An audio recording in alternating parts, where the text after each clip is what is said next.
Hey everybody, Collect the Magic back here with another Vinylmation review. This is a video where I take a Vinylmation figure and I review it on a scale of 1 to 10, what I like about it, what I don't like about it, whether it's a win or a fail, things like that. Today we are reviewing Master Gracy from the Haunted Mansion series. Now this is the only Haunted Mansion figure in my collection, and accordingly it's probably the one that nobody wants, because it's the one different from all the rest in the series. I'll show you what I mean in just a second with the box, but first let's review the box.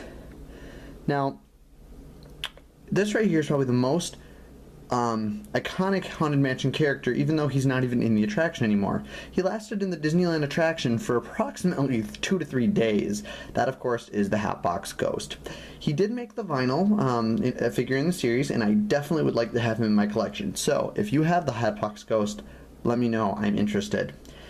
This side of the box, I think they could have done a little more with.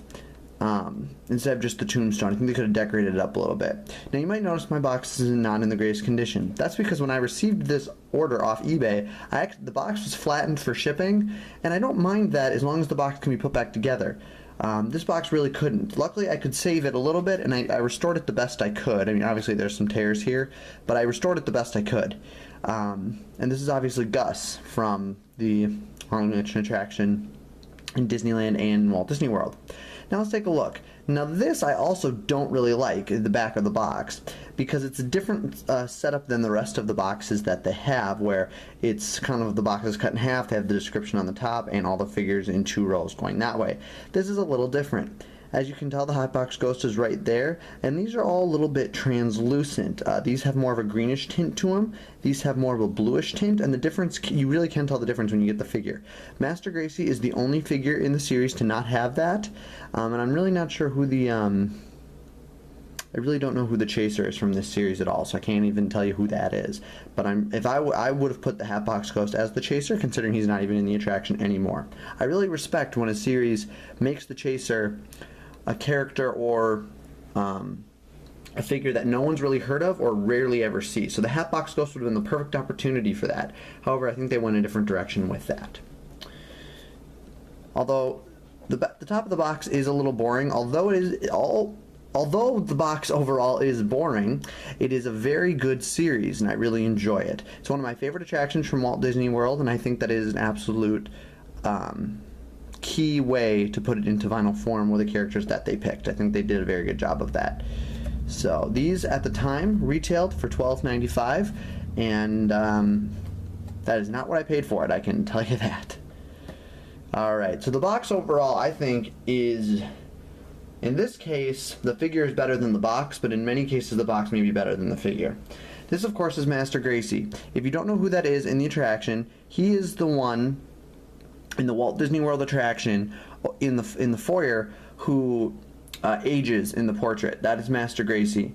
Now I really don't think they did a great job of interpreting him from the attraction to the vinyl figure. I think they could have done a better job with that. His nose right here on the face is definitely misshapen. I don't think they did a very good job incorporating the nose. I think they could have just done a carbon copy of the portrait itself onto the vinyl figure. I don't think they needed to make him full body. I think they could have just done a carbon copy of the, or whatever you want to call it, of the actual figure, the painting to the figure. I think that would have been way more effective than doing it like this, and it would have made him way more recognizable.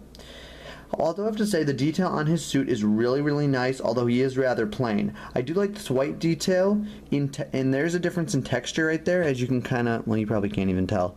But the difference in white right here, there is a texture difference right there, which in my eyes would mean that the coat is going over his shirt. That's a really nice texture difference. The bottom part, the feet, are extremely boring and really do not give much. Although there is a textural difference right there for the bottom of his pant legs, still doesn't do much for me.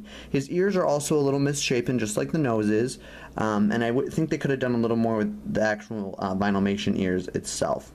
The mouth and the chin are a little bit off-placed, in my opinion, but I think that they are still in a good spot. The expression on the face, I think they should have just matched the painting in the attraction. That would have been better. The back is extremely boring and has no special attributes whatsoever. Overall, I do have to give this figure, out of a possible 10, I'm going to have to give him a 5. Because he's not terrible, but then again, he's also not the greatest figure I've ever seen. He's rather boring, and the lack of detail definitely takes away from the overall figure. So, Master Gracy gets a 5 out of 10, but the rest of the Haunted Mansion series would probably rank a little bit higher. The box itself I'm not even going to rank, because I honestly don't think it's even worth a number at this point, particularly this box that I had to restore. If I had one that was in much better condition, possibly I'd rate it, but this one's not getting a rating from me today. Thank you guys so much for watching. Stay tuned for more unboxing videos, Vinylmation updates, and Vinylmation reviews. This is Collect the Magic, signing off.